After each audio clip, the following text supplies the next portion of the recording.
Muy buenas tardes, tengan todos nuestros amigos de la Comisión de Capacitación del Área de Derecho del Trabajo y Seguridad Social de la Corte Superior de Justicia de Lima y de la octava sala laboral también de esta Corte Superior. Para nosotros es un gran gusto de recepcionar a una directa especialista en el área internacional laboral, ¿no? Y que se trata de la doctora Ingrid Quisling, perdón. Así de que quien nos va a compartir qué está pasando en Chile respecto al proceso laboral, ¿no? Y cuáles son sus alcances, cómo se administra ahí justicia, ¿no? Y ella es una brillante asesora en temas laborales y por eso vamos a leer sus currículum vitae a cargo de la doctora Celeste Matos, relatora de la octava sala laboral de la Corte Superior de Justicia. Adelante, doctora. Muchas gracias, doctor Yangar, y buenas tardes con todos. Hoy tenemos a la invitada, la doctora Ingrid Quisling. Ella es abogada, especialista en Derecho Internacional y Laboral, magíster en Derecho Internacional e Inversiones, Comercio y Arbitraje por la Universidad de Heidelberg, en la Universidad de Chile, con el apoyo del Instituto Max Planck del Derecho Público Comparado. En este contexto fue postulada por la Universidad de Heidelberg y seleccionada por el Ministerio de Trabajo y Previsión Social como abogada de apoyo a la Unidad de Asuntos Internacionales con el objeto de monitorear la implementación de los compromisos internacionales asumidos por Chile en materia jurídico-laboral. Adicionalmente, cuenta con más de 4 años de experiencia como ayudante de cátedra de Derecho Internacional y Arbitraje de la Universidad Mayor, impartido por el profesor don Diego Mejías Larraín. Complementando su conocimiento jurídico y teórico, posee experiencia en litigios laborales al ingresar por concurso público a la Procuraduría del Consejo de Defensa del Estado, obteniendo anotación de mérito en sus labores. Además, ha cursado 3 prestigiosos diplomados relacionados a sus intereses académicos, como son el Diplomado en Política Exterior, Comercio y Diplomacia en la Universidad de Santiago, Diplomado en Derecho Público Económico por la Universidad de Chile, Diplomado en Litigación Oral y Nuevos Procedimientos Laborales por la Universidad de Chile y de Legislación Laboral Actualizada. Actualmente es candidata al Magíster en Estados Internacionales de la Universidad de Chile. Su actual trabajo es en la Empresa Nacional del Petróleo, abordando principalmente temas jurídicos laborales. Bienvenida, doctora, puede iniciar su ponencia. Muchas gracias, Celeste. Bueno, primero agradecer por esta invitación al doctor Gino y a todos los presentes también por su tiempo. Bueno, previo a comenzar la exposición, adentrándonos en temas como concretos de dónde están establecidas o dónde están las normas y los principios establecidos, me parece crucial para comprender el tema de la exposición abordar de que cada vez que un país inicia un proyecto que plantea redefinir las bases de su sistema judicial, tiene que tomar ciertas decisiones políticas y ciertas decisiones técnicas. Es muy importante tener claridad respecto de estas dos clases de decisiones, es decir, las políticas y las técnicas, que suelen ser confundidas y son importantes para abordar el tema, los procedimientos en un país determinado. La cuestión política dice relación con otra cuestión un poco más extensa, que la sola determinación del sistema procesal. Tiene que ver con la relación entre el individuo y su colectivo. Su comprensión es muy útil para determinar hacia cuál de los dos se acerca o tiende nuestro sistema. Frente a cada uno de los paradigmas de Estado, hay un tipo procesal y una filosofía procesal detrás, como dice el profesor Pallavicino. En el Estado liberal, en el Estado en que el individuo prima sobre el colectivo, el proceso es concebido como un instrumento para la solución de conflictos. El fin del proceso es resolver el conflicto intersubjetivo de intereses entre dos partes cuyas voluntades opuestas convergen sobre un mismo objeto, es decir, disputan un mismo objeto. Y esa es la función primordial del proceso, sin perjuicio de que al resolver el conflicto, los intereses intersubjetivos indirectamente sirven a la consecución de la paz social, que es un objetivo ciertamente colectivo. Frente al modelo procesal del Estado, en este caso el Estado liberal, está el modelo procesal del Estado interventor. Es decir, el proceso es concebido para la realización de determinados fines o políticas públicas. Incluso en los procesos en que se resuelven intereses privados, habría que considerar que prima un interés prevalente del Estado. Ahora bien, ¿cuál sería el interés prevalente del Estado? Bueno, en el caso chileno, la primera respuesta, de acuerdo a lo estipulado en nuestra Constitución, que como bien sabes estamos en un proceso de reforma, tendría una concepción finalista, entendiendo que se establece o lo que se busca por parte del Estado es el bien común. La Constitución reza que el Estado está al servicio de la persona humana y su finalidad es promover el bien común, para lo cual debe contribuir a crear las condiciones sociales que permitan a todos y a cada uno de los integrantes de la comunidad nacional su mayor realización espiritual y material posible, con pleno respeto a los derechos y garantías que la Constitución establece. Si bien esta es una de las concepciones, otros consideran que el interés prevalente del Estado es la realización o eficacia del derecho objetivo, es decir, que la ley se aplique correctamente. Otros bien opinan que el Estado no le basta con que el conflicto se resuelva de cualquier forma, sino que le interesa que se resuelva de una manera justa. Y lo relevante desde esta perspectiva es que el proceso sea configurado de modo tal que pueda asegurar que, llegado el caso, el interés estatal se sobreponga al interés de las partes. En realidad, y en el contexto de que varios exponentes de distintos países han pasado por esta invitación y esta sala, si miramos, probablemente no encontremos sistemas procesales puros, sino unos que se acercan más al proceso del Estado liberal y otros que se acercan más al proceso del Estado interventor. Cada uno de los sistemas procesales concibe un rol distinto para el juez. Un juez exclusivamente adjudicador en el proceso, concebido como una resolución de conflictos, es decir, el juez resuelve el conflicto, y un juez activista en el proceso, que es entendido como un instrumento para llevar a cabo las políticas públicas. Pero indudablemente el juez es el agente del Estado en el proceso, y por eso es muy importante su rol. Y desde esa perspectiva publicista, el juez tiene la misión de realizar los altos fines del Estado en el proceso, para lo cual debe estar dotado de amplias facultades formales y materiales.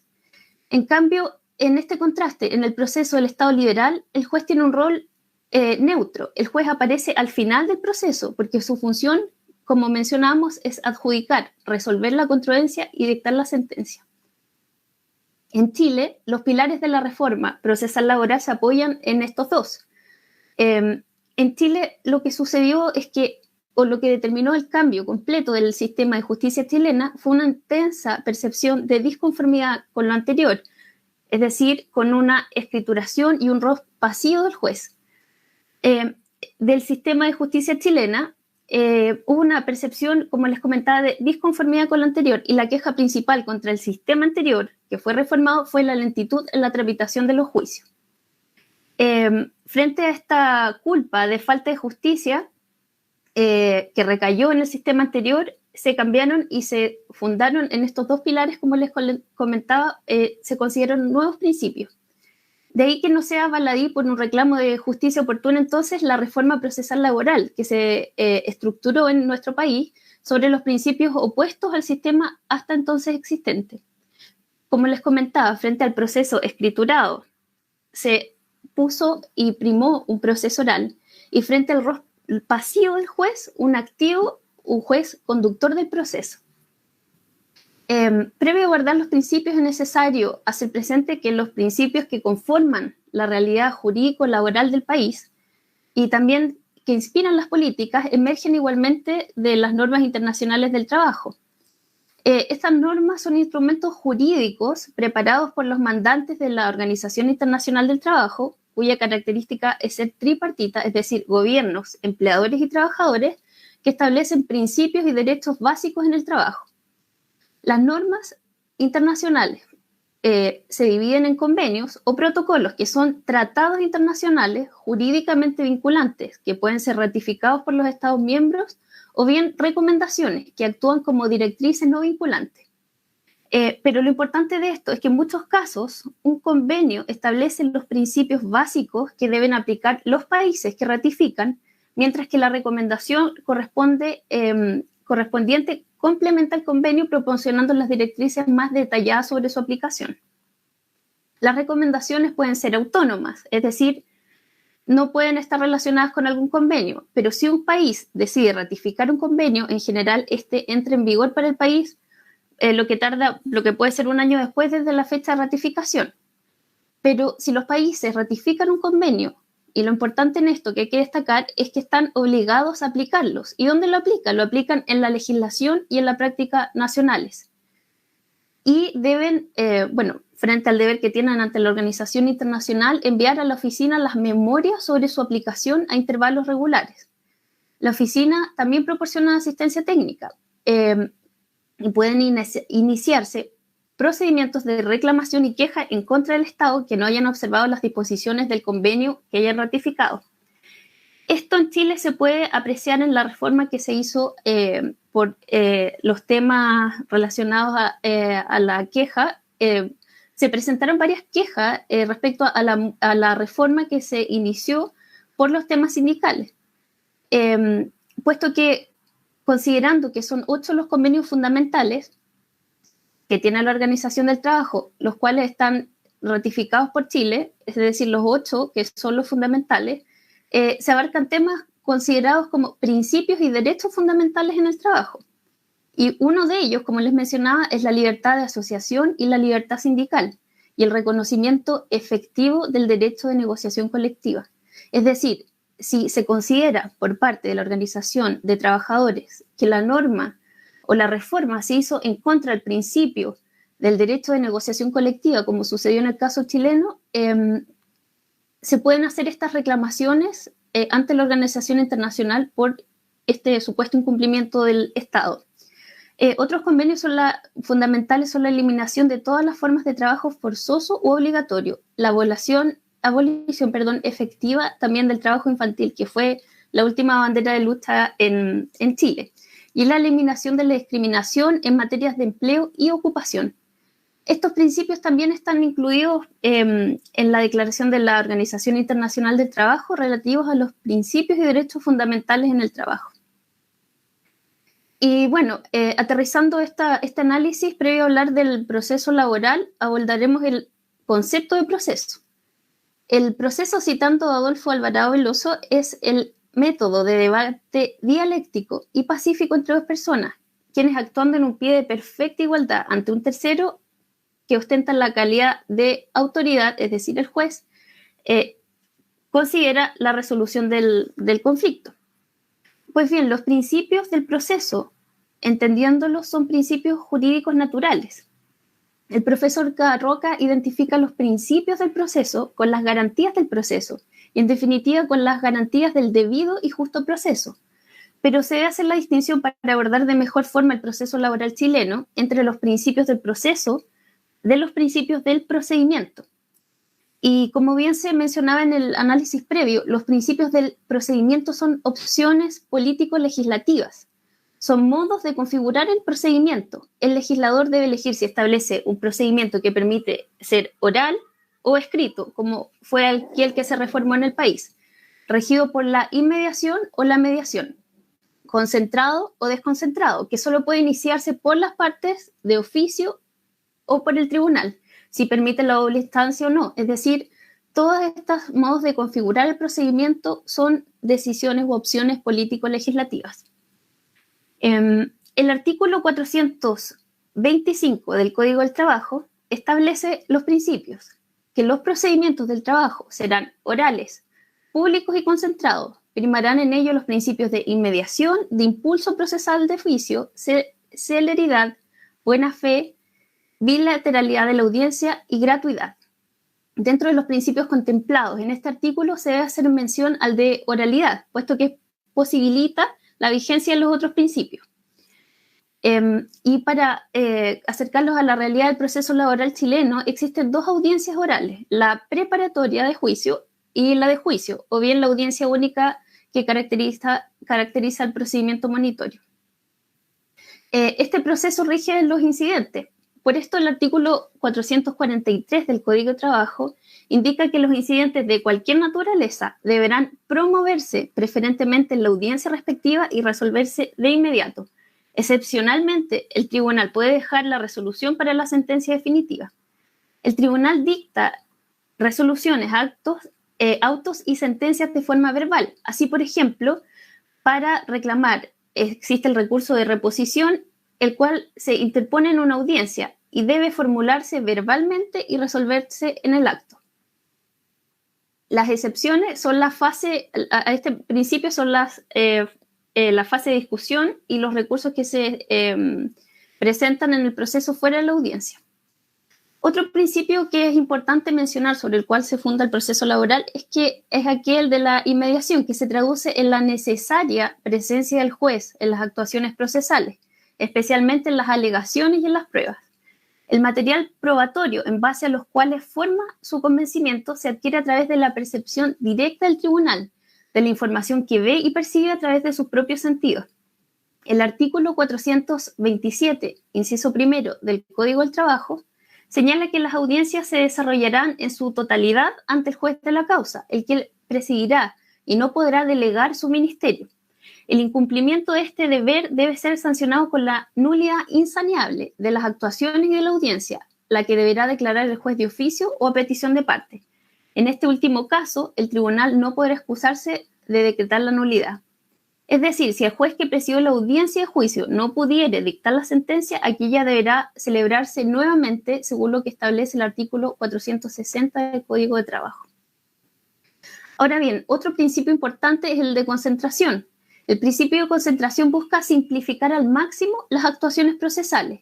Es el principio de unidad del acto que preside el desarrollo de las audiencias, que no puede suspenderse nunca, salvo caso fortuito o fuerza mayor. En este sentido, en el Foro de la Reforma, del 2000 al 2002, se discutió si el juicio oral debía desarrollarse en una, dos o tres audiencias. Ya me anticipaba el doctor Gino que es muy distinta a la realidad del proceso laboral en Perú. Pero en este caso, en el caso chileno, prosperó en definitiva en ese instante y fue parte del proyecto de ley realizar una sola audiencia. Pero ¿qué sucede al considerar una sola audiencia? A la larga se demostró en el Parlamento que eso ocasionaba una gran cantidad de problemas y se impuso la tesis de la doble audiencia. Y como les comentaba, la excepción es el procedimiento monitorio, que es una audiencia única.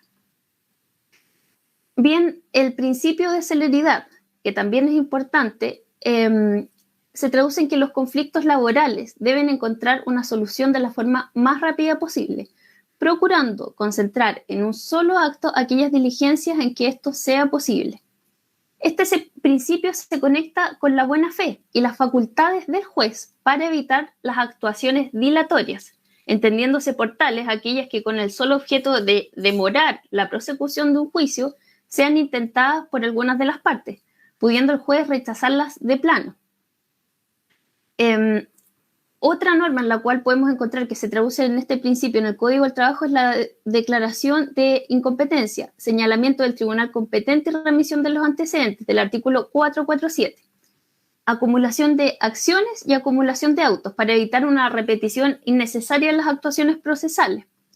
Y otro es el artículo 426, inciso tercero del Código del Trabajo, que señala que iniciada una audiencia, esta no podrá suspenderse salvo, como les indicaba, caso fortuito o fuerza mayor. La posibilidad del juez de recurrir también a cualquier medio idóneo de comunicación o de transmisión de datos para comunicar al perito su designación o para acelerar la tramitación de oficios que hubiese decretado es otra norma en la cual se materializa este principio. Y bien, si considerando que el principio de publicidad, que también rige los procesos laborales, tiene dos aspectos, una doble dimensión. Primero, la publicidad en relación a las partes, es decir, la manifestación de defensa como garantía constitucional de todo proceso y que se traduce en que debe saber en que consiste la demanda y la acusación. Pero también se consigue este principio dentro de la publicidad respecto a los terceros o al público general. El artículo 428 del Código del Trabajo señala que los actos procesales serán públicos. La norma no explica nada más acerca de la manera en cómo se cumplirá esto, sino que indica que todas las personas que deseen ver pueden entrar a la sala de audiencia y en consecuencia los juicios tienen este carácter como público común. Ahora bien, la ley 20.005 había agregado un inciso, el inciso segundo del antiguo artículo 425, conforme a la cual las causas laborales en que se invocara una acusación de acoso sexual deberían ser mantenidas en custodia por el secretario del tribunal y solo tendrían acceso a ella por, obviamente, su contenido sensible las partes y sus apoderados judiciales. Ahora bien, el nuevo artículo 425, que reemplazó al anterior, no dejó subsistente esta norma ni la reemplazó por una que excepcionara el principio de publicidad por causas de acoso sexual. Otro principio que se consagra, citando a la norma anterior, es el de gratuidad, y en las causas laborales, toda actuación, trámite o diligencia del juicio realizada por el funcionario del tribunal será gratuita para las partes. En algo más técnico, el encargado de la gestión administrativa del tribunal debe ser responsable disciplinariamente de la estricta observancia tanto de esta gratuidad como del oportuno cumplimiento de las diligencias. Y aquí se contempla otro principio, porque las partes que gocen del privilegio de pobreza tendrán derecho a la defensa letrada gratuita por parte de las respectivas corporaciones de asistencia judicial o en su defecto por el abogado de turno del sistema de defensa gratuita que disponga la ley. En Chile se contempla la defensoría laboral y, bueno, las corporaciones de asistencia judicial son donde generalmente los estudiantes realizan su práctica para poder jurar ante la Corte Suprema y obtenerse y habilitarse y obtener su título. Asimismo, bueno, en este contexto tendrán derecho a que todas las actuaciones en que deben intervenir auxiliares de la Administración de Justicia se cumplan de manera oportuna y gratuitamente. Las defensas orales solo podrán ser efectuadas por abogados habilitados. Ahora bien, hay un principio que, si bien es común a otros procesos, es el de la fe procesal. Este principio en temas laborales dice relación a que las partes tendrán un deber de probidad, lealtad, colaboración con la justicia y veracidad en los actos procesales. Este deber de veracidad se traduce en no alegar como existentes hechos que se saben inexistentes o negar hechos que se saben existentes. El deber de completitud de las alegaciones. Se debe alegar todos los hechos relevantes para la correcta resolución del conflicto, sin omitir dato alguno que recaiga bajo el dominio de la parte. Y el deber de colaboración, que es el esfuerzo conjunto de las partes para buscar con el juez la justa y pronta solución del conflicto, y cuya manifestación principal sería la de acompañar al procedimiento todos los medios de prueba al alcance de las partes. El artículo 430, inciso primero del Código del Trabajo, señala que los actos procesales deberán ejecutarse de buena fe, facultándose al tribunal para adoptar las medidas necesarias y impedir el fraude, la colusión, el abuso del derecho y las actuaciones dilatorias.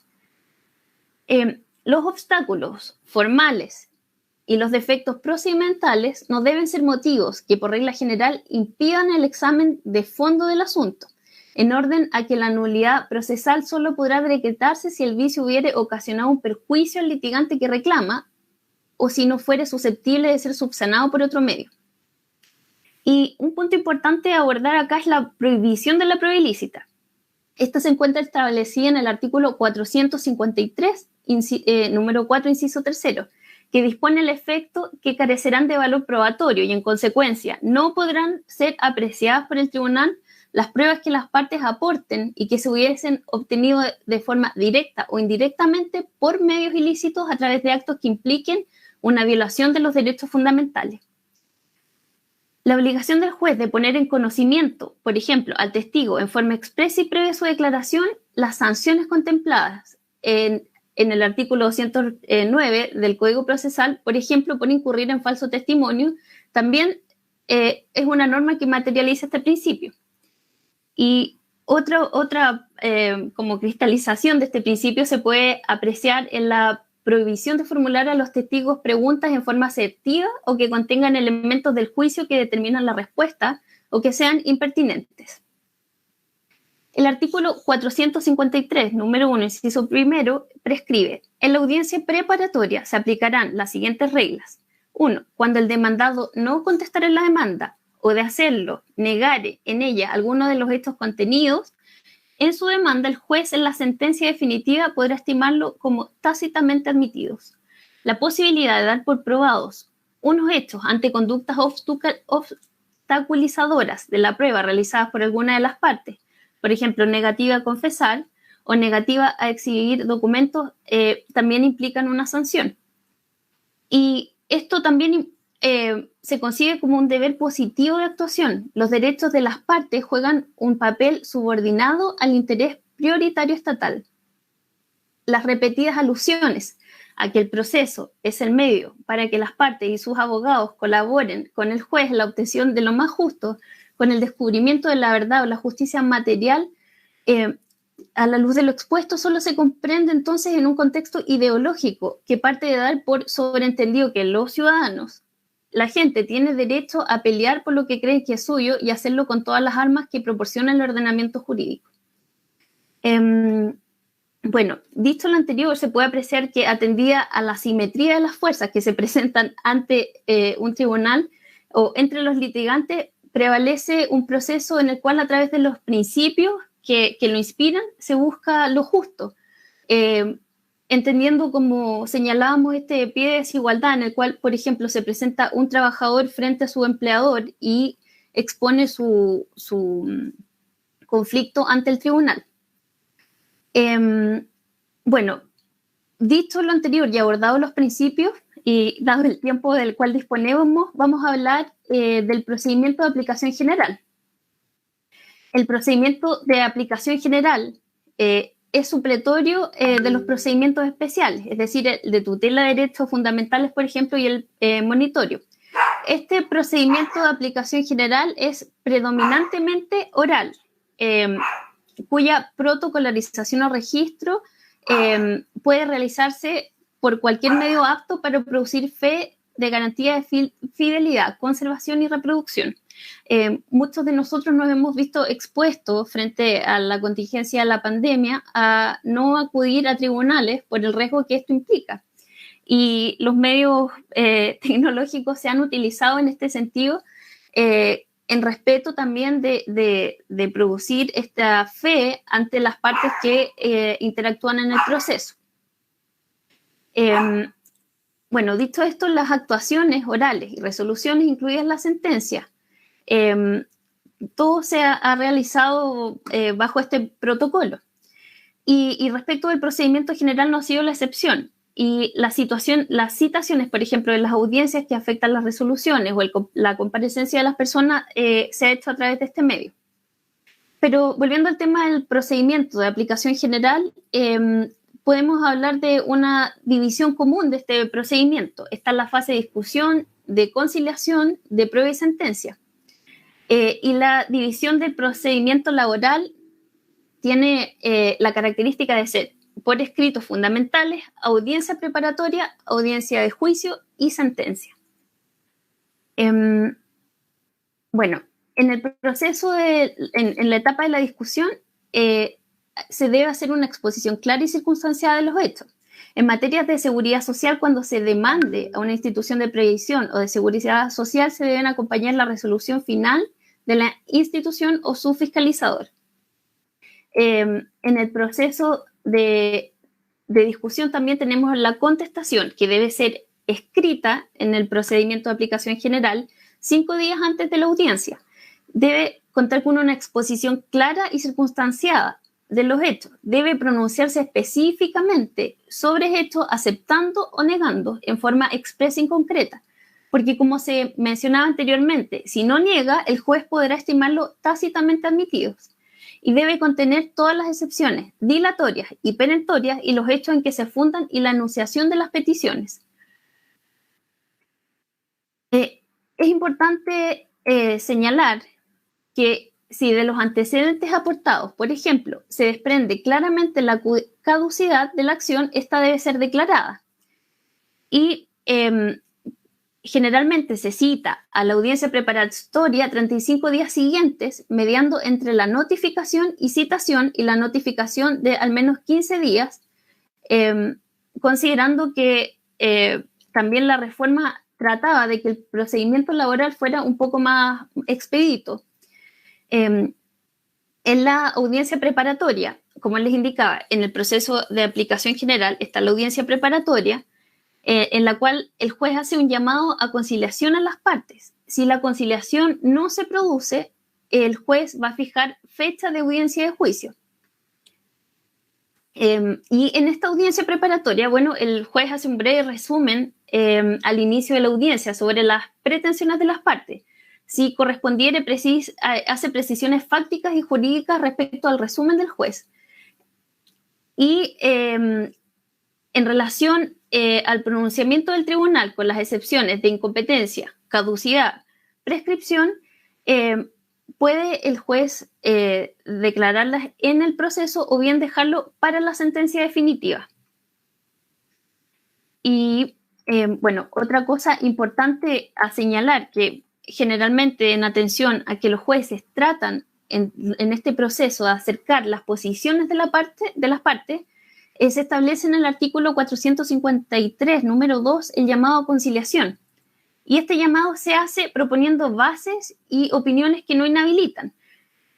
Producida, en el caso de que ésta prospere, la conciliación total o parcial, se deja constancia en el acta que suscriben las partes y el juez en la sentencia ejecutoriada. También se tramita por separado el cobro si fuera necesario. Y abordando el tema de la prueba, en la audiencia preparatoria, si no hay hechos controvertidos, el artículo 453, número 3, faculta a que se dicte sentencia. Si no, se recibe la causa prueba fijando los hechos sustanciales pertinentes y controvertidos. En este establecimiento, por regla general, se rinde en la audiencia de juicio la prueba. La prueba que se establece, como les indicaba, en la audiencia preparatoria, se rinde en la audiencia de juicio y el juez también puede decretar diligencias probatorias.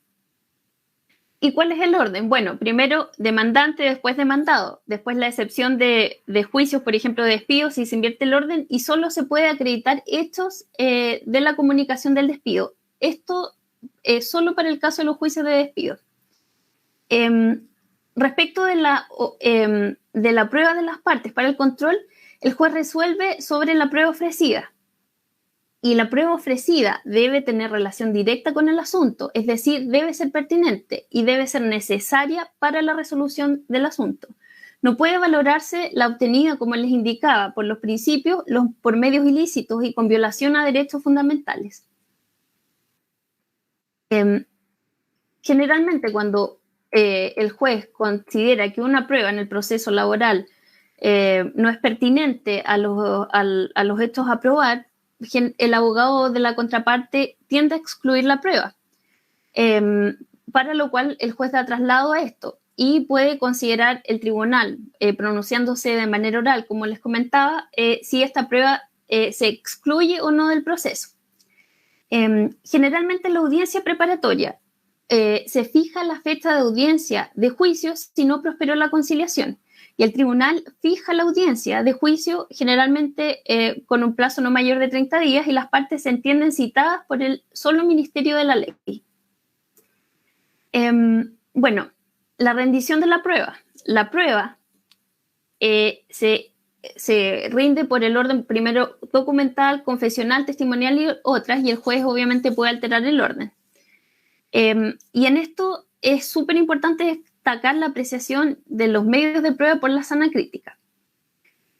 Bueno, en los medios de prueba también se puede solicitar la exhibición de algún documento por la parte que, por ejemplo, si yo no dispongo o si pidiéndole al tribunal se le exhiba la prueba, un documento que yo no, como trabajador, no pude aportar al proceso, se pide la exhibición de la misma en la audiencia de juicio, toda vez que entendiendo que se levantó un acta en la audiencia preparatoria, la parte debe cumplir con lo ordenado por el tribunal. Si no exhiben las partes, puede estimarse probadas todas las alegaciones hechas por la contraria en relación a la prueba documental, según el artículo 453, número 5. Y bueno, como les comentaba, los medios de prueba, generalmente compartidos por todos, es el confesional. Se pide en la audiencia preparatoria y se cita en el acto a los testigos, y puede comparecer en ese caso el mandatario, bueno, y las posiciones se formulan verbalmente sin pliegos. El tribunal puede rechazar o puede preguntar. Si no concurren evasivas, puede presumirse efectivas las alegaciones de la contraria en la demanda o la contestación. Bueno, la testimonial se declara solo ante el tribunal y por cada parte puede ampliarse, generalmente son 4 por cada parte, y puede ampliarse por resolución fundada, o sea, 4 testigos por parte. Si hay acumulación de números, lo determina el tribunal, pero generalmente son máximo por 4 por causa acumulada. La citación, bueno, como les comentaba, se hace en la misma audiencia preparatoria, y en la testimonial lo importante es que no solo interrogan las partes, sino que también interroga el juez, quien califica las preguntas. Se aceptan preguntas no asertivas o no las que contengan elementos de juicio que determinen la respuesta. O sea, deben referirse a los hechos objetos de la prueba. No se aceptan. ¿Qué preguntas no se aceptan? No se aceptan preguntas impertinentes, confusas, asertivas, sugestivas, repetitivas, caprichosas, coacción, ilegítimas y dilatorias. Existen otros medios de prueba, como la pericial. También se pueden solicitar en la audiencia preparatoria oficios, y se puede recurrir al juez a cualquier medio idóneo de comunicación, de transmisión de datos, asegurando la recepción y pronta respuesta. Generalmente ahora lo que ventilan los tribunales es enviar un correo electrónico solicitando la información para justamente acelerar y que llegue la prueba del tribunal previo a celebrarse la audiencia de juicio. Y deben evacuarse en los plazos que el tribunal fije, al menos con 3 días de antelación a la audiencia de juicio. Y bueno, otros medios de prueba que se contemplan en el Código del Trabajo, según establece el artículo 454, número 8, es que el juez determina la forma de su incorporación al juicio, adecuándola en lo posible al medio más análogo. Estos pueden ser pedidos por las partes o bien decretados por el juez. ¿Qué sucede cuando se rinde la prueba? Como dijimos en la audiencia de juicio. Vienen los alegatos finales y al final de la audiencia de juicio las partes formulan oralmente, de manera breve y precisa, las observaciones de la prueba y sus conclusiones. En este acto el juez puede pedir aclaraciones, pero esto sirve, digamos, para cerrar toda la prueba ofrecida dentro del proceso. ¿Qué pasa después? Viene la fase de la sentencia. El fallo mismo se puede pronunciar en la audiencia. También puede dictarlo dentro de los 15 días siguientes, citando a las partes a notificarse en día y hora dentro de este plazo. Las partes se notifican en audiencia o en la situación especial, asistan o no a ellas. Los requisitos en general son similares, pero deben contener los hechos que se estiman probados y el razonamiento que conduce a su estimación. Puede fundarse y debe referirlos, y esto en relación a lo que le comentaba en principio, en tratados internacionales vigentes que deban señalar las consideraciones jurídicas y los principios de derecho o equidad que lo fundan. Y esto no es raro en apreciar en las sentencias, sobre todo en temas sindicales, que muchas de ellas se remiten o dictan o enuncian algunas de las normas establecidas en los convenios fundamentales. También las sumas o bases para la liquidación de los montos reclamados si fueren procedentes. Y en caso de ser procedente, por ejemplo, para un caso de seguridad social se notifica a los entes administradores. Esto respecto de la sentencia, como en términos generales, para no entrar en detalle. Bueno, yo no sé cuánto tiempo dispongo para continuar. ¿Aló?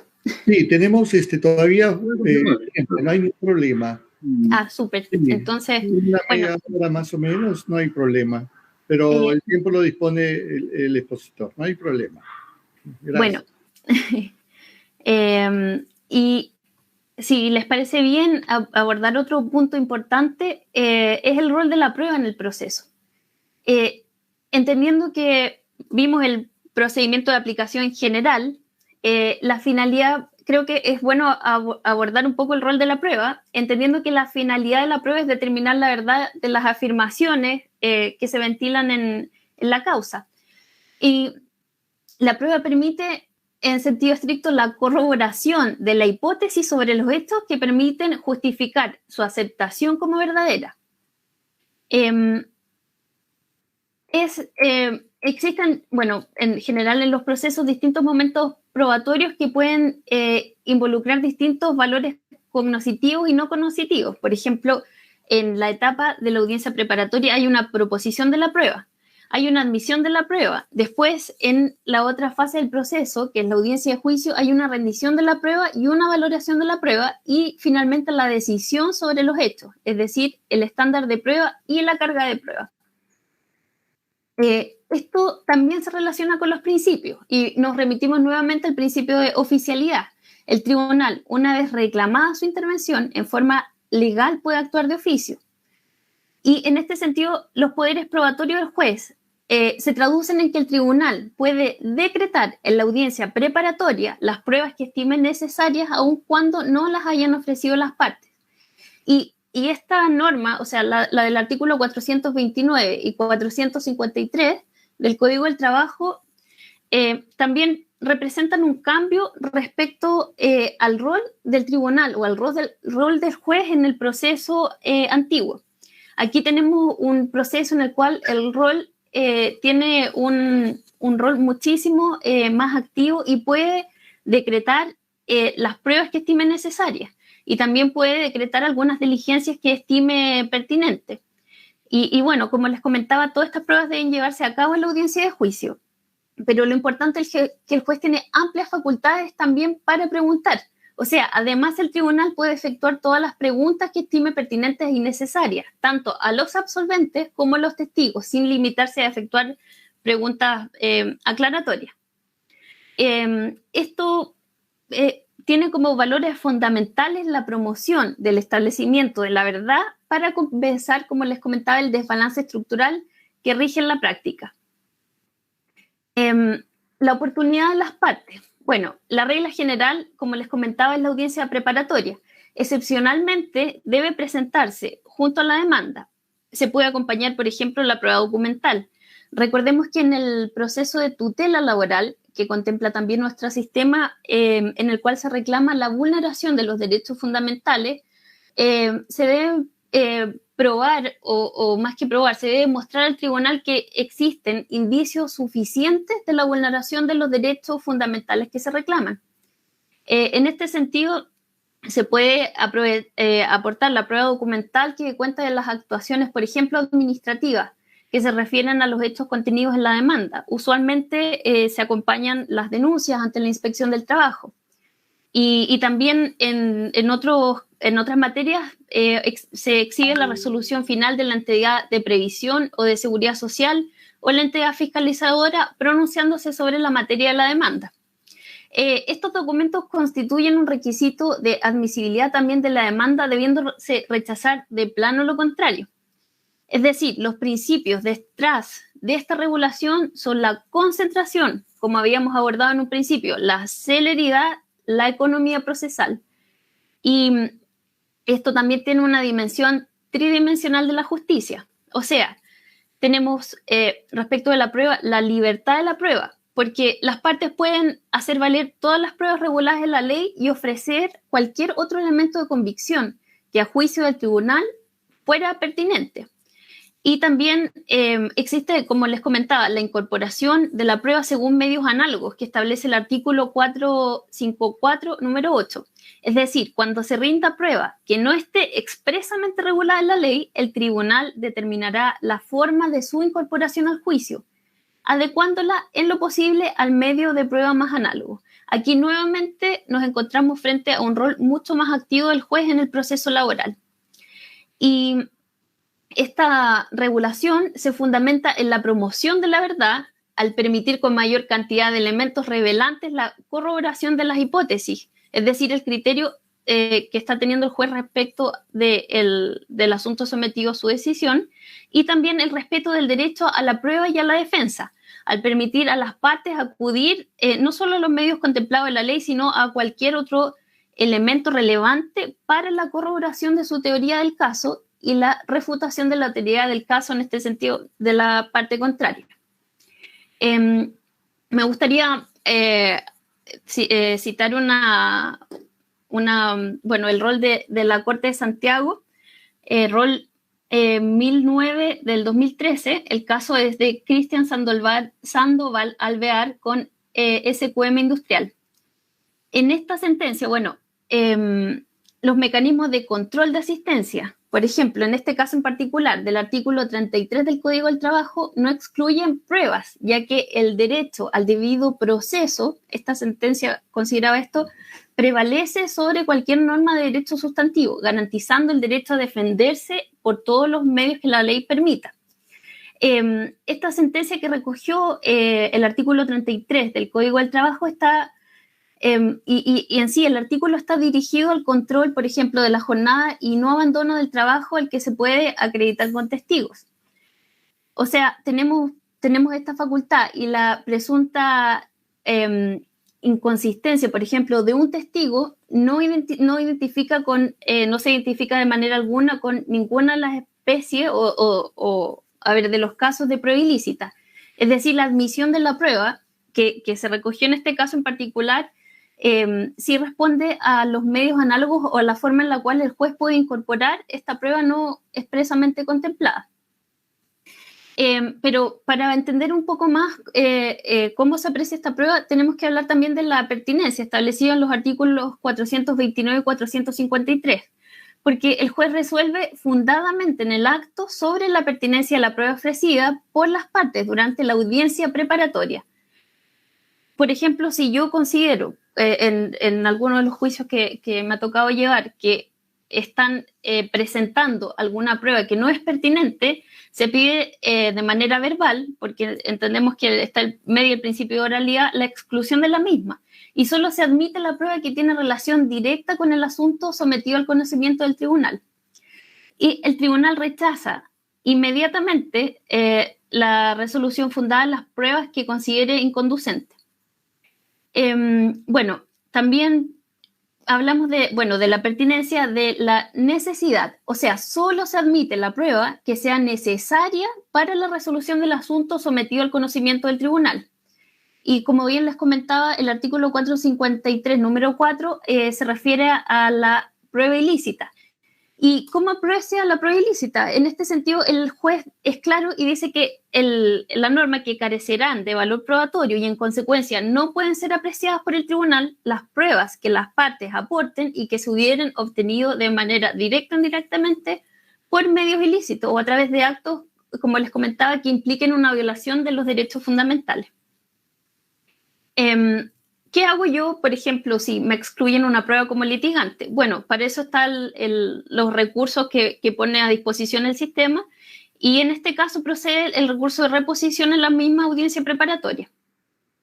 Como les comentaba, la pertinencia, y como bien saben, atiende a la relación del hecho controvertido, objeto del juicio, o sea, oportunamente introducido por las partes con el medio de prueba, y se relaciona con la hipótesis principal o la hipótesis alternativa, incompatible de la defensa o indirectamente con ellas, al servir para corroborar o refutar otras pruebas indirectamente relacionadas. También respecto de la utilidad y la necesidad, se atiende al medio de prueba en sí mismo, hacia la existencia de los hechos más relevantes o menos probables. Por ejemplo, un medio probatorio debe ser necesariamente adecuado para verificar las afirmaciones de hecho que buscan ser acreditadas. Y un medio probatorio no debe ser superfluo bajo ninguna perspectiva, es decir, esto permite excluir las pruebas sobreabundantes y de hechos públicos y notorios, recogidos, por ejemplo, con motivos específicos de la exclusión que se establece en los artículos anteriormente enunciados.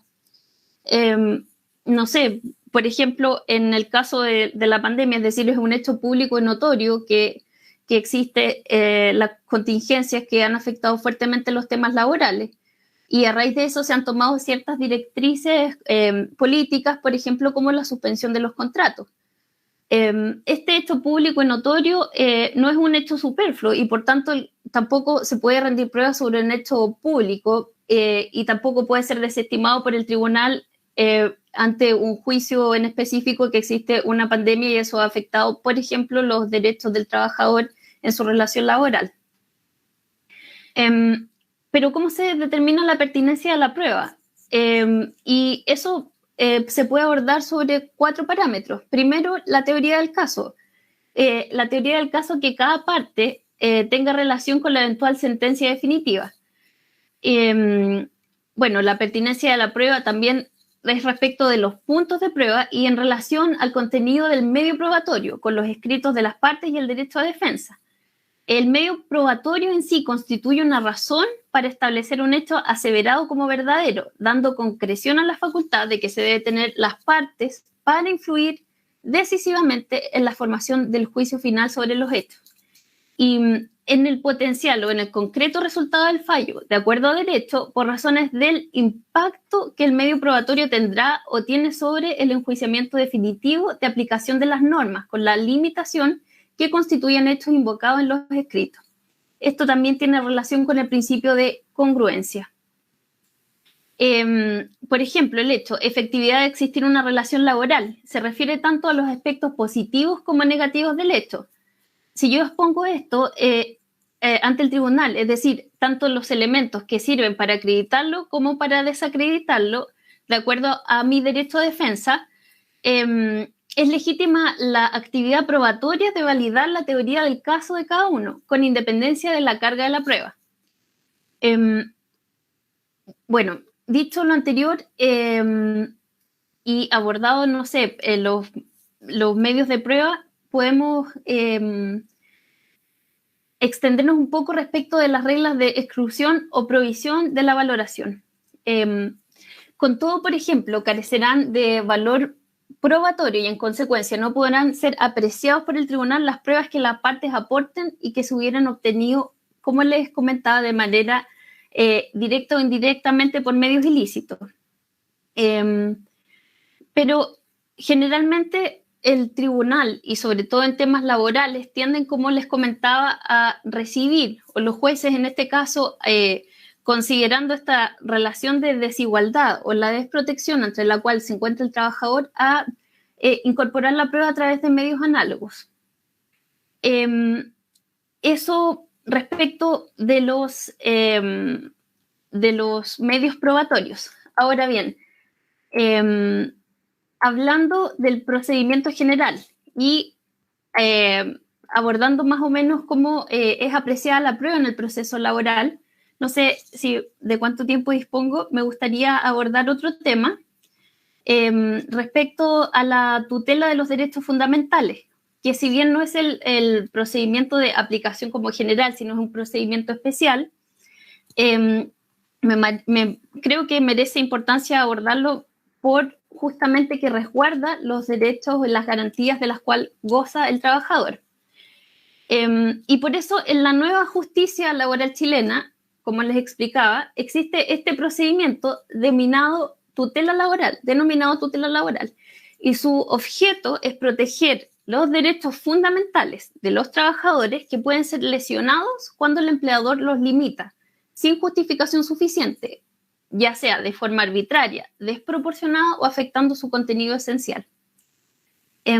Si bien el procedimiento de tutela laboral puede ser o puede dar los indicios respecto a que el trabajador se sintió vulnerado en sus derechos durante la relación laboral, también se establece dentro del procedimiento de tutela laboral la tutela con ocasión del despido. Y bueno, la característica de este proceso laboral en sí es que quiere potenciar los derechos que el trabajador detenta como tal en su condición de persona y posiciona los derechos fundamentales del trabajador como ejes vertebrados de relaciones laborales plenamente democráticas. El procedimiento tiene por base las normas de tutela, por ejemplo, de libertad sindical, y sería una violación a sus derechos fundamentales, por ejemplo, las prácticas antisindicales y las prácticas desleales. ¿Cuál es la novedad que podemos apreciar en este proceso? Es que se incluye un tratamiento especial para pretensiones con objeto diverso, como aquellas que se discuten en la vulneración de un derecho fundamental. Como les comentaba, que puede ser con ocasión del despido y también tiene una particularidad respecto a las posibles indemnizaciones que se puedan obtener de este proceso. ¿Cuáles son las características del procedimiento de tutela de derechos fundamentales? Primero, señalar que es un procedimiento sumarísimo. Es un procedimiento que en su tramitación goza de preferencia, atendido al bien jurídico que protege, que son los derechos fundamentales. Y aquí se reconoce un papel importante también, como les comentaba, en la inspección del trabajo. Se introducen reglas especiales que alteran el peso de la prueba en aras de alcanzar la tutela. Y la sentencia, bueno, es un poco más diversa y compleja de lo que se podría apreciar en otros procesos. Entendiendo que tutelar los derechos fundamentales en el ámbito de las relaciones laborales, cuando ellos resultan lesionados, por ejemplo, por ejercicio de las facultades de un empleador, y se limitan el ejercicio de estos derechos sin justificación, como les comentaba, de manera arbitraria, desproporcionada o desconociendo el contenido esencial, generalmente se ejercen represalias en contra del trabajador. Cuando el trabajador se encuentra con una relación laboral vigente, en muchos casos, y denuncia una tutela laboral, eso genera un poco de anticuerpos en su empleador. Y también esto en la labor fiscalizadora de la Dirección del Trabajo, que tiene un importante rol, se pone aún más hostil el ambiente del trabajador en su entorno laboral. Y para eso también el legislador contempló la garantía de indemnidad. O sea, mientras esté el proceso de tutela, es muy difícil, a pesar de los anticuerpos que puede generar, que el trabajador sea despedido. Pero no obstante, el legislador fue sabio también en considerar este proceso para los casos en que la vulneración del derecho se materialice con el despido. Bueno, este procedimiento queda limitado a la tutela de los derechos fundamentales. No es como en los otros procesos, o sea, no cabe su acumulación con acciones de otra naturaleza o con idéntica pretensión basada en fundamentos diversos. O sea, no procede iniciar este procedimiento especial si se interpone, por ejemplo, un recurso de protección por los mismos hechos. Bueno, cuando en el caso del despido, como les comentaba, los legitimados activos obviamente es cualquier trabajador, según lo que establece el artículo 486. Puede ser también una organización sindical como un tercero coadyuvante, un trabajador sindicalizado. El sindicato puede intervenir como tercero coadyuvante o interponer la denuncia y actuar como parte principal. Eso creo que es importante mencionarlo. ¿Y cómo se inicia este proceso? Bueno, este procedimiento, se inicia con la interposición de la denuncia. Los plazos que se contemplan son 60 días hábiles desde la vulneración del derecho fundamental.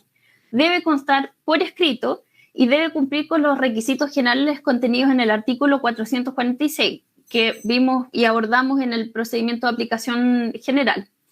Debe contener la enunciación clara y precisa de los hechos que constituyen la vulneración alegada y no se admitirán a tramitación denuncias que no cumplan estos requisitos. Bueno, en este sentido, la denuncia debe interponerse, como se señaló, dentro de los 60 días hábiles contados desde que se produzca la vulneración de derechos fundamentales alegadas.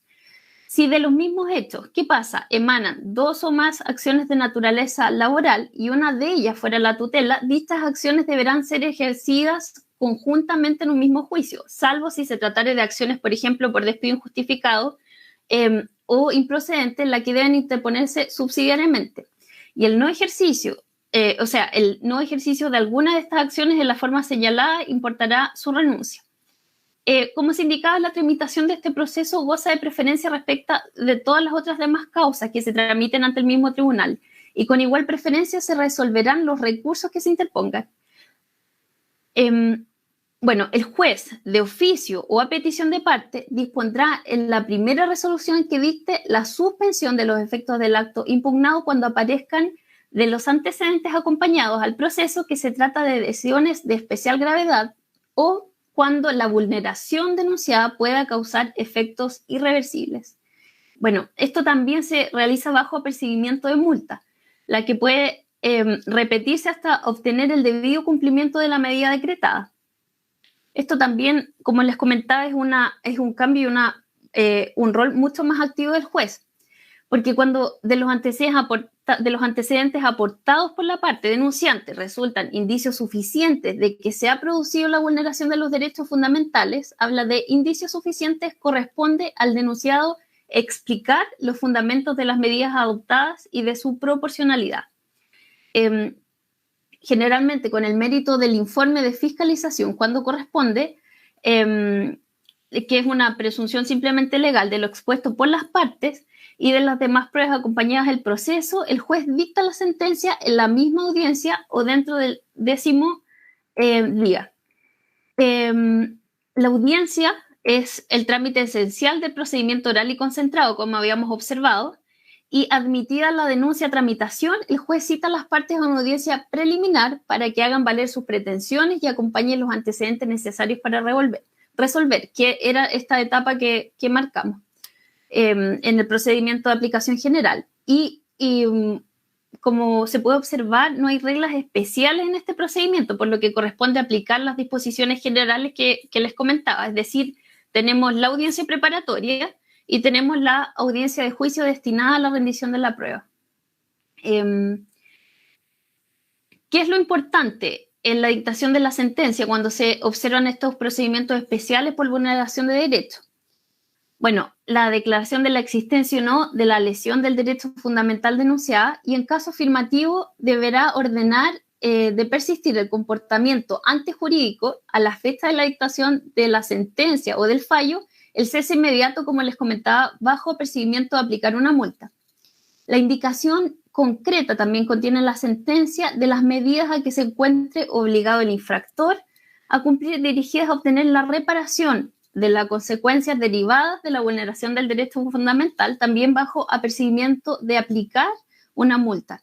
Esta multa oscila entre 50 a 100 UTM. Eso es algo súper técnico, se establece en el artículo 492 del Código del Trabajo, incluidas todas las indemnizaciones que a criterio del juez procedan. Y bueno, y en cualquier caso, considerando este proceso, el juez deberá velar para que la situación se retrotraiga al estado inmediatamente anterior a producirse la vulneración denunciada y se obtendrá la autorización de cualquier tipo de acuerdo que mantenga indemne la conducta lesiva de derechos fundamentales.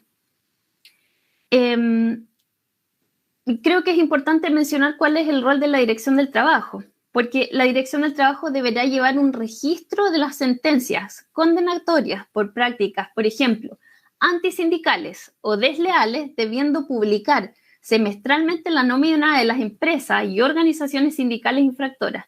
Para este efecto, el tribunal envía a la Dirección del Trabajo la copia de los fallos respectivos.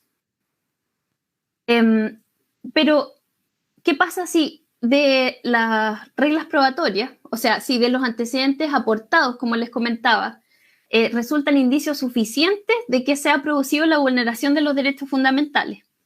En este caso, como se abordaba, le corresponde al denunciado explicar los fundamentos de las medidas adoptadas y su proporcionalidad. Y las principales consecuencias de esta tutela se van a manifestar como al término del contrato.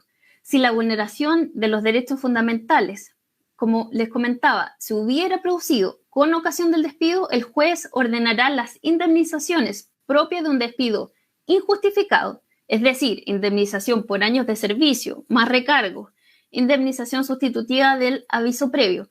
Pero ¿cuál es la particularidad de que sea una tutela con ocasión del despido? Aquí se faculta al juez, además, a ordenar el pago de una indemnización de carácter adicional, que puede fluctuar entre 6 y 11 meses de la última remuneración mensual que haya recibido el trabajador. Eso respecto de la tutela con ocasión del despido. ¿Qué pasa, por ejemplo, con un despido discriminatorio? El artículo 489 señala que si es declarado por el tribunal cuando el despido infringe el artículo 2, es decir, es calificado de grave por resolución fundada, el trabajador podrá optar entre la reincorporación decretada por el tribunal, es decir, el empleador le debe pagar remuneraciones, las demás prestaciones derivadas de la relación laboral, la indemnización por años de servicio, más el recargo, adicionalmente una indemnización, como les mencionaba, que fija el juez de la causa, que no puede ser menor a 6 meses ni mayor a 6 meses de la última remuneración. Pero esto es importante y creo que es importante destacar dentro del proceso laboral chileno porque se debe reincorporar, si el tribunal lo decreta, al trabajador en sus funciones. Y bien, si el trabajador opta por la indemnización, esta será fijada obviamente incidentalmente por el tribunal que conozca de la causa. Y el juez puede requerir un informe de fiscalización a la inspección del trabajo. Otra particularidad también que dio un cambio o un giro respecto a lo pronunciado por la Corte Suprema fue aquel del 30 de abril del 2014, que se pronunciaba sobre la tutela laboral de los funcionarios públicos. Esta sentencia tiene la particularidad respecto a que se pronuncia que se aplica el procedimiento de tutela laboral a los funcionarios. Es decir, los trabajadores públicos se rigen por el estatuto administrativo y solo, bajo esta consideración, solo supletoriamente se rigen en los casos que la ley determine por el Código del Trabajo. Pero esta sentencia determina y hace un cambio que nos tocó o significó bastante trabajo en la oficina laboral del Consejo de Defensa del Estado porque se llenó la oficina de las denuncias respecto de este proceso, o sea, de las tutelas laborales de funcionarios públicos. Bueno, no sé ahora bien... si me queda un poco más de tiempo, me gustaría exponer qué derechos fundamentales tutea este procedimiento. Y bueno, enunciándolo rápidamente, el artículo 19 contempla la vida e integridad física basada en la relación laboral, el respeto y protección de la vida privada, la honra privada y las comunicaciones, la libertad de conciencia, la libertad de opinión y expresión, la libertad del trabajo y el artículo 2 del Código del Trabajo establece la no discriminación. Y como les comentaba, la indemnidad es súper importante considerarla o abordarla porque son las represalias del empleador en contra del trabajador en razón o como consecuencia de la acción fiscalizadora de la Dirección del Trabajo o por el ejercicio de acciones judiciales del trabajador en esta relación como de desigualdad se encuentra expuesto. O sea, imagínense lo que es para un trabajador denunciar que ha sido vulnerado sus derechos fundamentales. Entonces goza el trabajador de esta garantía. Y bueno, también el artículo 19, como les comentaba, contempla el derecho a la vida y la integridad física y psíquica de la persona y en todas sus dimensiones. Y no sé cuánto, ahora sí pregunto cuánto tiempo me queda porque no sé si me he extendido mucho. No, está perfecto, ¿eh? Está bien. Yo creo que unos 10, 20 minutos más y yo creo que ahí podríamos estar ahí como desea la expositora, no hay problema. Gracias. Bueno, me gustaría citarles un considerando, bueno, en este caso el trabajador interpuso una demanda por tutela de derechos fundamentales con ocasión del despido, como les comentaba, y en subsidio de demanda por despido injustificado. El tribunal del juzgado del trabajo y, bueno, considerando se establece que la empresa toleró y permitió la existencia de un clima de trabajo que afectó la salud de la actora, quien durante los últimos meses de la relación laboral requirió diversas atenciones médicas en relación a los síntomas de angustia y otros similares, otorgándosele diversas licencias médicas en relación a tal malestar, que ante dicha tolerancia de la empresa, la situación escaló hasta la ocurrencia de los hechos que originan la demanda que fue presentada al tribunal, y ante cuya ocurrencia la empresa elige investigar únicamente las acusaciones formuladas por 2 trabajadores, en tanto que ignoran las alegaciones de la actora, otorgándole un trato desigual que no explica separar a la demandante por ser trabajadora que le causaba problemas. Es que el tribunal acoge la denuncia por la vulneración de derechos fundamentales, estimando que el despido vulneró todos los derechos señalados por la actora en el nivel de su demanda. Eso es el considerando 10º de la sentencia del Juzgado de Letras del Trabajo. Y bueno, aquí se puede apreciar que en esta situación como de desigualdad al cual está expuesto el trabajador, se busca resguardar y se busca tutelar, considerando los principios y también obviamente el bien jurídico protegido que implican los derechos fundamentales. El tribunal decide, bajo este criterio, acoger la acción de tutela y obviamente se aplica, aparte de las indemnizaciones, como les exponía presentemente, y aparte de la multa a la cual está expuesta la empresa, también se expone el empleador a ser sancionado con este castigo de las 6 hasta las 6 remuneraciones o máximo 11. Bueno, otro caso también, por ejemplo, que me gustaría enunciar es el caso de un trabajador despedido por abusos sexuales contra compañeras de trabajo, el cual interpone una demanda por tutela de derechos fundamentales en razón de la afectación a la honra y su integridad física y psicológica. La sentencia ROL es la T-262 del 2016 y el tribunal es el segundo juzgado de letras del trabajo de Santiago. Y el tribunal señala que dado que el actor hace consistir las vulneraciones a derechos fundamentales que reclaman el proceso de investigación desarrollado por la parte empleadora en la aplicación de la causal invocada y en la circunstancia de haber sido el hecho conocido por sus compañeros de trabajo, es decir, familiares y amigos, en lo que respecta a su derecho a la honra, las afectaciones que puedan efectivamente haber producido a la honra del actor derivan única y exclusivamente de las conductas ilegales y antijurídicas que el propio demandante ha desplegado, afectando con ellos derechos de terceros a quienes el empleador tiene la obligación de proteger, sin que conste que el empleador haya hecho más que cumplir con obligaciones que la ley le impone para proteger a las trabajadoras afectadas por el actuar del demandante. Aquí se aplica otro criterio, porque si bien el trabajador fue despedido por abusos sexuales contra las compañeras, aquí bien, y con justa razón el juez tiende a proteger también a las trabajadoras afectadas por el actuar del demandante, pero esto es como para ilustrarles este proceso especial de tutela laboral, porque así se materializa ante los tribunales estas supuestas vulneraciones de derechos. Y bueno, por último me gustaría citar el caso de un trabajador docente universitario que interpone una demanda de tutela de derechos fundamentales con ocasión del despido, aquí es con ocasión del despido, ante el despido sufrido por denuncias de acoso sexual interpuesta por las alumnas de la casa de estudio donde se desempeñaba el demandante. Bueno, la sentencia reza que los hechos denunciados efectivamente afectaron la psiquis del actor, pero este tribunal no puede desconocer que los mismos hechos se originan por actitudes que el propio actor desplegó. Como se dijo, mediante el comité de ética se pudo acreditar que el actor tuvo un trato inapropiado con alumnas de la jornada diurna de la carrera y este tribunal no cuestionará la idoneidad de esta entidad para dar por acreditado estos hechos, pues entiende que al no optar el actor por el sistema recursivo que el propio reglamento establece, lo ha validado y aceptado.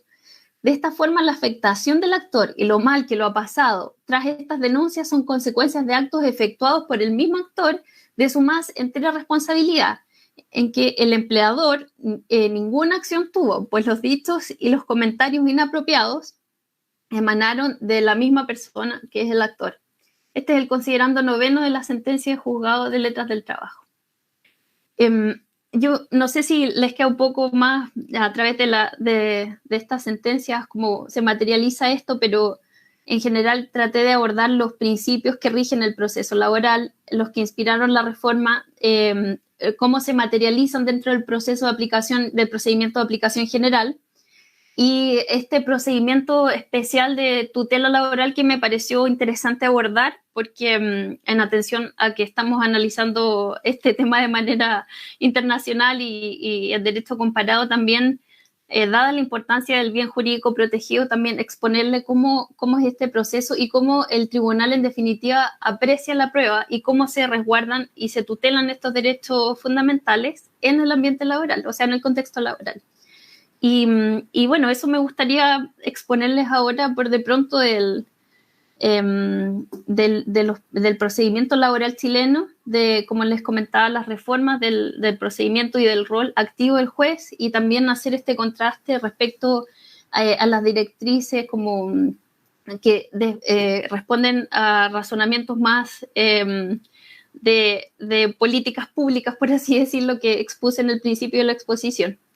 Así que eso, doctor Gina. Muchísimas gracias a la doctora Ingrid Quisling por su brillante participación y agradecerle su disposición que ha tenido para con nosotros.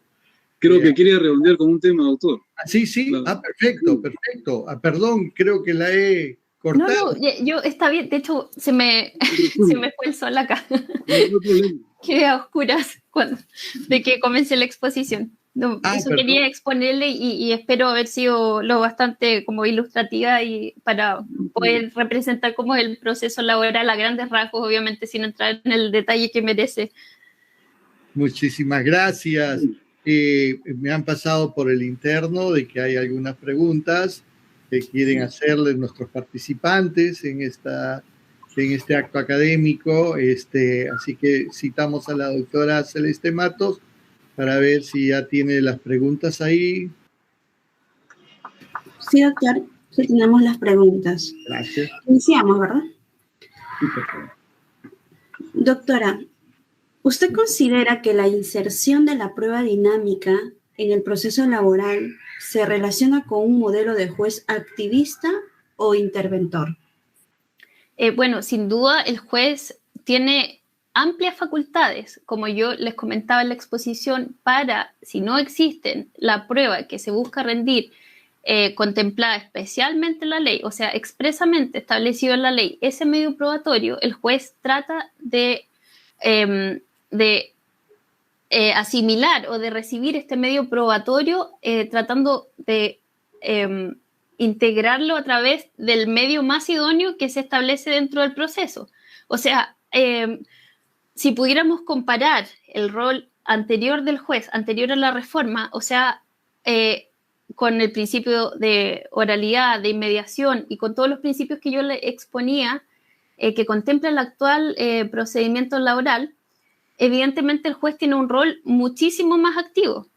Y eso también se traduce en que el juez puede decretar diligencias probatorias y el juez también puede insistir, por ejemplo, en que si una de las partes no aportó la prueba suficiente al proceso y como bien establece la norma, puede dictar sentencia si no se contradice lo establecido en la demanda que presenta el actor. Es muy evidente, obviamente, en la realidad laboral chilena el cambio y la reforma que se experimentó. El juez tiene un rol muchísimo más activo en relación y en comparación al proceso anterior. Y eso se materializa también en que si abordamos los medios probatorios, el juez también puede, para aclarar, para ratificar los dichos, intervenir, por ejemplo, en la declaración de un testigo. No perturbando, obviamente, la rendición de la prueba, porque es un derecho del cual disponen las partes, pero sí haciéndole preguntas aclaratorias o indagatorias, porque la ley dice preguntas indagatorias para llegar a la conclusión de la verdad en el proceso. Correcto, muchas gracias, doctora. La siguiente pregunta es, ¿cuáles son las propuestas de reforma en Chile relacionadas a la modalidad de celebración de audiencias, principalmente? Modalidad de celebración de audiencia. Bueno, atendido a a las indicaciones del Ministerio de Salud, obviamente, como yo les comentaba, estamos ante un hecho público y notorio que es la pandemia. Pero a pesar de que existe la pandemia y, por ejemplo, en algunos procesos civiles en Chile se han suspendido los términos probatorios, en los juzgados laborales no ha ocurrido lo mismo. ¿Y qué ha hecho como la Judicatura, la Corte Suprema, para poder subsanar esto? Ha establecido dos cosas que me parece importante destacar. Primero, ha establecido criterios respecto de la caducidad de las acciones judiciales. O sea, en este sentido, la Corte Suprema, considerando la dificultad que tienen las partes para la celebración de la audiencia, para reunir la prueba que se rinde en el juicio, ha extendido los plazos de caducidad de las acciones por la contingencia sanitaria. Si bien, por ejemplo, el procedimiento de tutela laboral establece 60 días, las partes pueden alegar el entorpecimiento y lo que he podido apreciar yo en algunos juicios por no tener acceso cuando se decretaban las cuarentenas en Santiago Centro a las oficinas, los abogados, para poder acceder a las pruebas. Entonces, ¿qué hace el tribunal? El tribunal, o sea, convengamos que acá hay una relación de desigualdad y un trabajador, considerando los bienes que tutela el derecho laboral, o sea, el trabajo es la fuente de ingreso, como comentábamos con el doctor Gino, de ingreso de una familia y es el sustento que tienen las personas. Entonces el tribunal no puede dejar en una indefensión a un trabajador, por ejemplo, que ha sido despedido en este contexto de pandemia, que se han suspendido todos los contratos laborales para que no existieran despidos masivos. El tribunal no puede desproteger a ninguna de las partes en el proceso laboral. ¿Y qué se ha hecho? Como le comentaba, por directrices del Tribunal Supremo en nuestro país, se han extendido los plazos de prescripción en los temas, por ejemplo, civiles, se han suspendido los probatorios y se han celebrado, como les comentaba, las audiencias de manera telemática. Incluso en algunos procedimientos civiles se hace el llamado a testigos también, cumpliendo con la formalidad del receptor, de tener a las partes, se hacen los llamados a través de audiencias por Zoom. Y esa ha sido como la regla general para dar continuidad a la prestación de servicio y al deber de servicio que tiene el Estado. Convengamos que puede existir una pandemia o puede existir otro hecho considerado como fuerza mayor, pero el Estado tiene un deber de servicio respecto de las personas y el deber de servicio también implica que debe prestar todos los medios necesarios para poder cumplir con la finalidad de que se administre correctamente la justicia en el país. Y eso han sido como los criterios en general de dar continuidad a los procesos laborales, considerando las directrices de la Corte Suprema en atención a los criterios que ha tenido la autoridad sanitaria. Eso les podría hablar en este periodo de pandemia. Respecto de las reformas como más grandes, legislativas y del proceso, esas son las que les mencioné anteriormente en la exposición. Muchas gracias, doctora. Siguiendo con la pregunta, justo acá encuentro otra que es muy cercana a lo que usted viene informándonos. ¿Cómo se ha llevado a cabo el proceso laboral durante la virtualidad dentro del estado de emergencia sanitaria? Bueno, agregando lo señalado anteriormente, es súper importante, de acuerdo a los principios que se expusieron, que quede registro y quede constancia de que la audiencia efectivamente se celebró por el juez encargado en el proceso. ¿Cómo compruebo yo esto frente a la contingencia y frente a la pandemia? Porque recordemos que la norma se expresa en decir que se puede decretar la nulidad de oficio si no se cuenta con la presencia del juez y no se cumplen con las formalidades del proceso. Lo que han hecho, como son las audiencias por Zoom, en la práctica es empezar, cuando comienza la audiencia, se inicia una grabación de la misma y esta queda a disposición también en la Oficina Judicial Virtual, que es el sistema virtual que tiene el Poder Judicial chileno para que las partes puedan acceder a todas las etapas del proceso y hacer las consultas respectivas. Todo eso, cuando se inicia la audiencia, queda registro en esta grabación y ese registro es subido a la Oficina Judicial Virtual. Correcto, doctora. Muchas gracias. Siguiente pregunta. ¿De qué manera se está evaluando la calificación de las pruebas testimoniales dentro de la celebración de las audiencias virtuales? Bueno, la calificación de la prueba siempre tiene que ser la misma, la establecida en la ley, en respeto a los principios que les comentaba y bajo el mismo sistema. O sea, el juez hace el llamado en el proceso laboral, si no se pide bajo apercibimiento que se cite a los testigos y yo, por ejemplo, como parte en el proceso, ofrezco una prueba testimonial señalándole al juez que la comparecencia va a ser de mi cargo, presento a los testigos y el tribunal coordina, les pide generalmente a los abogados que suban el correo electrónico de la parte que va a testificar, le pide que acompañen el número telefónico y les hace envío del link para que se conecten a la audiencia por Zoom, y en caso de que no esté, bueno, se comienza la audiencia, se deja en sala de espera a los testigos, esto es lo que está pasando ahora, y bueno, si el testigo no comparece, obviamente, si no fue citado bajo perseguimiento, es carga mía llevar al testigo, indicarle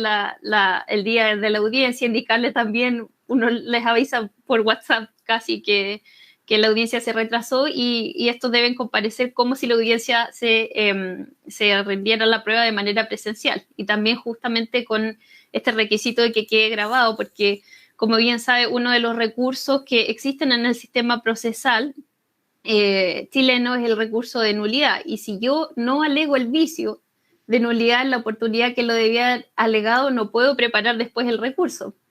Entonces es súper importante cumplir, a pesar de que estemos con esta contingencia y con esta no sé, esto público y notorio que afecta a todos los procesos judiciales, cumplir con las formalidades que establece la ley. Correcto, doctora. Para concluir, tenemos una última pregunta. ¿Cómo se ha previsto la determinación de la prueba ilícita dentro del proceso laboral chileno? ¿Cómo se ha previsto? La determinación de la prueba ilícita. Bueno, esto, como bien les comentaba, el juez tiene un rol activo.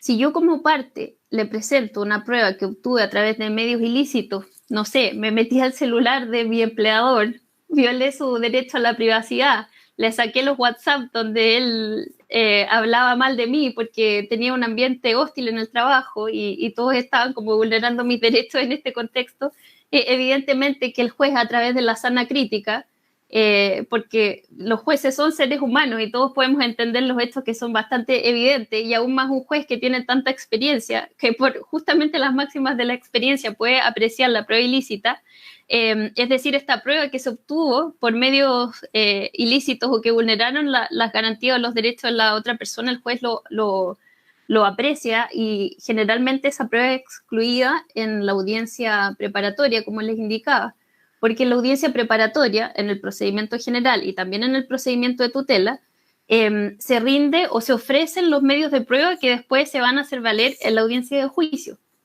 Entonces el juez, al apreciar que esta prueba fue obtenida por medios ilícitos, la va a excluir de oficio, y si no, tienes que quedarle claro que su abogado o el abogado en la contraparte va a excluir esta prueba que le perjudica. Muchísimas gracias a la doctora Ingrid por su participación, y estamos muy contentos.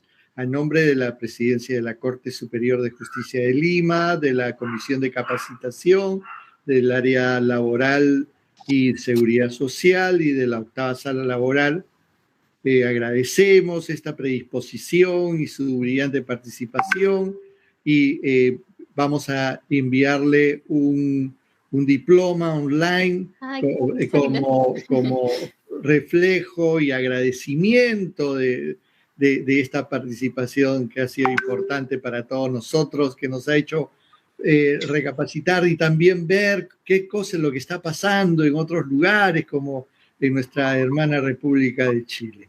Así que mil agradecimientos hacia su persona, y le damos unos momentos para que usted pueda despedirse de nuestros participantes. Bueno, muchas gracias, doctor Gino. Bueno, la verdad es que, como le decía al principio, yo soy la honrada con esta invitación. los participantes podrán saber que nos conocimos a través de esta especialidad en normas internacionales del trabajo ante la Organización Internacional del Trabajo. Y en este contexto, obviamente, me siento súper agradecida de la invitación, considerando que es reconocido por todos los países la calidad y la formación de las magistraturas en el Perú. Así que el honor es al revés, el honor lo recibo yo, y también agradecer a Fausto y a Celeste por su intervención, y a todos los participantes también por esta instancia. Así que, como les indicaba, yo soy la honrada aquí de poder compartir con ustedes, y les agradezco a todos la invitación y la buena disposición y el tiempo de poder escuchar. Muchísimas gracias. No se vaya a ir todavía para, bueno, para hacer algunas coordinaciones posteriores. A los amigos de este acto académico vamos a citarlos para el día de mañana, ¿verdad, doctor Valdeón? A las 5 de la tarde. Los esperamos para una nueva jornada. Así que muchas gracias y pasen muy buenas noches. Gracias. Gracias. Adiós. Gracias.